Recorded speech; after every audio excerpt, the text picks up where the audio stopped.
Still More Stories from Grandma's Attic by Arleta Richardson. Illustrated by Dora. Chapter 10. My Own Boss. I always had to check my plans with Grandma. Sometimes I got tired of asking permission to do everything. "You don't have to worry about me, Grandma," I told her. "I'm big enough to take care of myself." "I know you think you are," Grandma replied, "but I'd just as soon look after you a while longer." I thought I was ready to take care of myself when I was your age too, but I discovered that I needed a few more years' experience before I could run my own life. That was a good lesson to learn, but not a very pleasant one. Grandma sat down with her crocheting, and I pulled up my chair to listen to a story. One day, Sarah Jane and I were walking home from school. "Are you going to tell your folks what Miss Gibson said about making our own decisions?" I asked her. "Yes, I'll tell them, but I don't think it will do any good," she replied. "They'll just keep right on telling me what to do and what not to do. I'm pretty sure they won't let me make up my own mind. Do you think your folks will let you?" "I don't know, but I'm going to try. Maybe if they know Miss Gibson says we should, they'll feel differently about it." That night at the supper table I approached the subject. "Miss Gibson says we are old enough to make decisions for ourselves," I announced. "We shouldn't have to be told anything anymore." The boys looked at me in surprise. "She didn't say anything," Reuben said. "She meant we should be able to decide whether something is right or wrong before we do it." "Yes," Roy put in. "She was talking about returning something you found. You should know that keeping it would be stealing." "If I'm old enough to know what's right and what's wrong, I'm old enough to make all my own decisions," I declared stubbornly. "I'm tired of being told every move to make. I can do it myself." "That's pretty risky business," Pa commented. "There are some things you can decide on your own, but I think you still need help with important matters." "Then will you let me decide the non-important ones?" I asked eagerly. Ma and Pa exchanged glances. "Did you ever hear someone say, 'You made your bed, now lie in it'?" Ma asked me. I shook my head. "I don't think so. What does it mean?" "It means that when you make a choice, you have to live with the results. There's a lot of responsibility in making your own decisions. I'm not sure you're ready for that." "Oh, I am," I assured her. "Just try me and see." "All right," Ma agreed reluctantly. "We'll see how well you do. Papa and I will have the final say on what's important." I was pleased with this arrangement. While I did my homework, my mind kept wandering to my new freedom. What would I decide first? I considered staying up past my bedtime, but discarded that almost immediately. Ma would say that my rest was important. I went to bed that night without finding anything I could do on my own. In the morning, however, a thought occurred to me. I could wear my good dress to school. I knew the other girls would look at me with envy and wonder how I had managed such good fortune. As I pulled my light blue dress over my head, I glanced down at my legs. I certainly couldn't wear my everyday black stockings with this beautiful dress. I removed them and pulled on my white Sunday stockings. That looked better. I glanced at my good shoes longingly, but I knew they were strictly for church and dress-up occasions. I wouldn't push my luck too far. When I appeared in the kitchen, Ma opened her mouth to say something. Then she closed it again. I breathed a sigh of relief. She wasn't going to send me back. The boys didn't hesitate to say what they thought, though. "Well, la-dee-da!" Roy exclaimed. "Look at Miss Priss. Where do you think you're going?" "I'm going to school, of course," I replied. "Where did you think I was going?" "We thought you'd lost track of the day and gotten dressed for church. You look pretty fancy to be going to school," Reuben snickered. "There's no reason why I can't dress nice every day," I retorted. "Boys don't care how they look, but I do." "Enough," Pa said. "We don't need an argument this morning. Let's have breakfast, shall we?" When I left the house, Sarah Jane was at the end of the lane waiting for me. She noticed my white stockings right away. "How did you get out of the house without your ma seeing you?" she demanded. "Are you wearing your good dress, too?" I opened my coat to show her, and she shook her head in disbelief. What will happen when your ma finds out? You'll get it for sure. She already knows, I replied. This was a decision I made on my own. I can make up my mind about things that aren't important. I wish I could, Sarah Jane said enviously. You sure are lucky. Are you going to dress up every day? Probably not every day, I replied. I'll think of other things to decide. It will be nice that someone won't be telling me what to do all the time.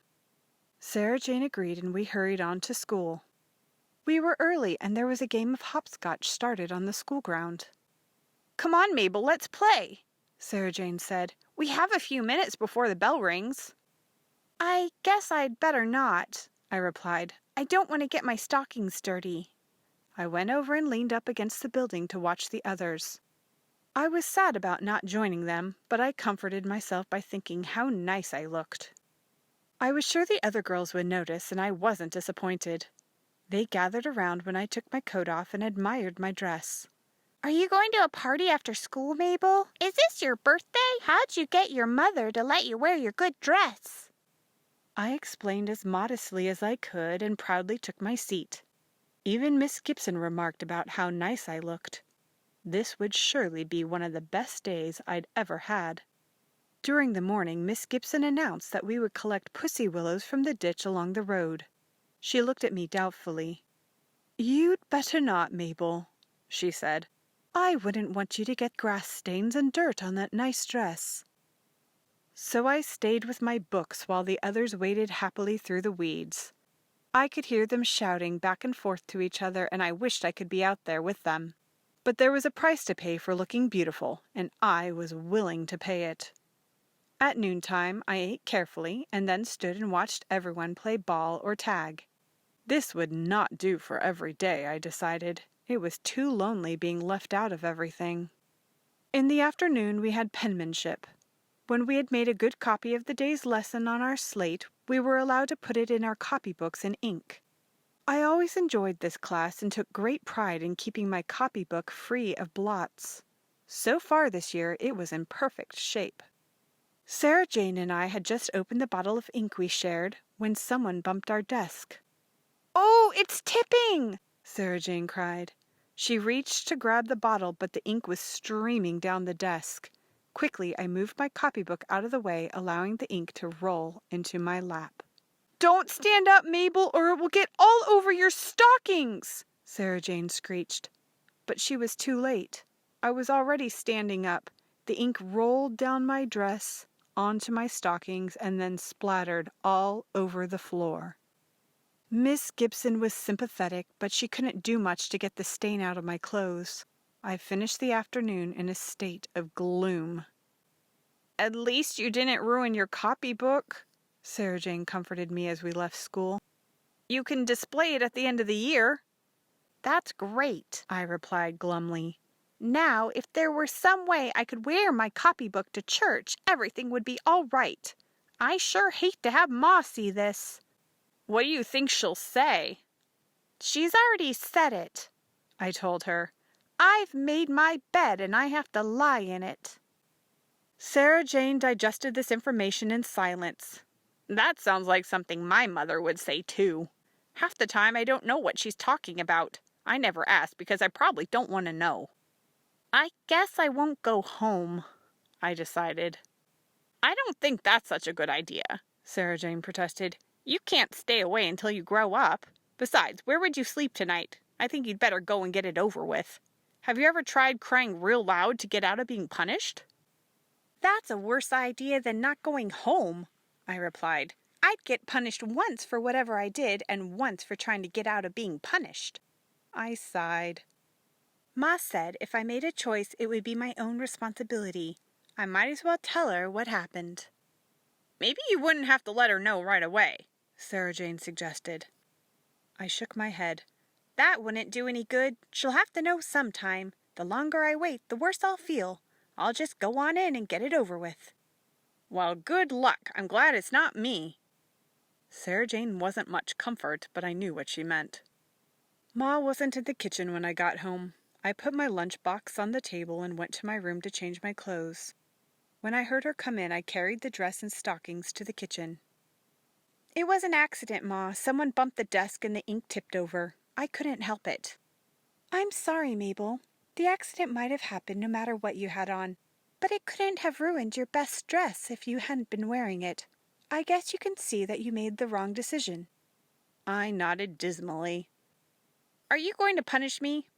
You've taken care of that yourself, Ma replied. We'll do the best we can to get the ink out, but I'm afraid the color will come with it. What will I wear for Sunday? It looks as though you have two choices, Ma answered. You can wear a pinafore to cover these spots, or you can wear a school dress. Or I could stay home? Ma shook her head decisively. That's not a choice, she replied firmly. We don't back out of problems. I thought you'd say that. I guess I won't make any more decisions. We want you to decide things for yourself, Mabel, but you need to stop and think of the possible results before you act. That's why you still need help from Pa and me. She hugged me. Come on, let's see what we can do about your dress. It may be worth a few spots if you've learned something today. End of chapter 10.